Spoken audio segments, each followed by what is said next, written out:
Киното е мощно средство за ангажиране на публиката и провокиране на промяна в мисленето. Около това се обединяват всички автори на филми на фестивала в Балчик. Често късометражните филми са единственият начин творците да отправят своите послания към публиката, без за това да са необходими много пари. Това е първото впечатление, което Линда Олшевски успява да създаде у всеки един, когато заговори за този вид продукция по време на работилницата за филми, която тя провежда. Късометражните филми са ситуации, в които хората попадат обикновено за първи или втори път. Работи се с любов, експериментира се. Това е опит да се чуе гласа на автора на екрана. Понякога е голям провал, понякога е голям успех. Във време на криза основните проблеми на творците са свързани с намирането на средства за изпълнението на идеите. Според Линда Олшевски, по време на 9-я фестивал на късометражното кино в Балчик, начините са много. Всичко зависи от въображението и изобретателността на всеки отделен автор. Хората просто взимат камера и снимат и не приемат не за отговор. Това може да прозвучи малко долно, но дори знам автори на филми, които отиват, купуват камера от тези магазини в Америка, където имат политика за връщане на парите след 30 дни, ако клиентите не са удовлетворени от продукта. Те отиват, купуват камера и я връщат след 30 дни. Това е още един начин за хората, които искат да направят филм, но нямат пари.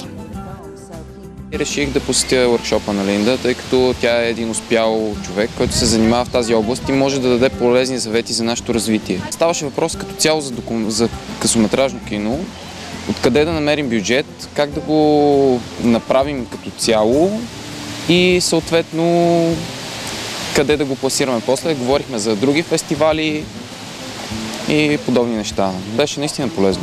Ако се питате дали може да се направи филм за 30 дни, Линда Олшевски твърди, че е напълно възможно. Да, заснех моя филм за един уикенд. Направихме няколко обаждания по телефона, дадоха ни назаем камера, направихме добър сценарий. Приятелите ни, които са ни помагали винаги, дойдоха да работят през почивните дни и да ни помагат безплатно. 80 човека. Дори готвача ни даваше мъфини за закуска. Дори и да звучи лесно, за да стигнете до селекционната листа на Оскарите, има няколко основни правила, които не бива да се пренебрегват, казва Линда Олшевски. Това, което никога не бива да правите, е да прожектирате филма си, да го качите в интернет, да го пуснете по телевизията или да го запишете на DVD преди да е стигнал квалификацията, защото това директно го дисквалифицира.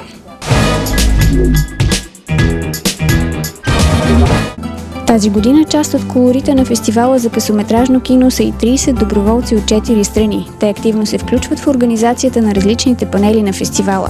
Можете да ги срещнете навсякъде и ще бъдете изумени колко са отдадени на събитието. От различни страни с различни интереси, но с обща цел – да придобият опит в една изключително интересна сфера, каквато е киното. Реших да се присъединя към фестивала, защото е най-престижният фестивал в района и искам да представя моята страна в България. От опита ми като доброволец тук научих страшно много, не само от интелектуалната комуникация, но и за менежирането на група хора, как да бъда търпелива в контакта си с хората. Ние сме около 30 доброволци и толкова добре си пасваме, ние сме като едно голямо семейство. За близо месец и Нанди от Хърватска е решила да се присъедини към фестивалната организация, за да придобие нов опит.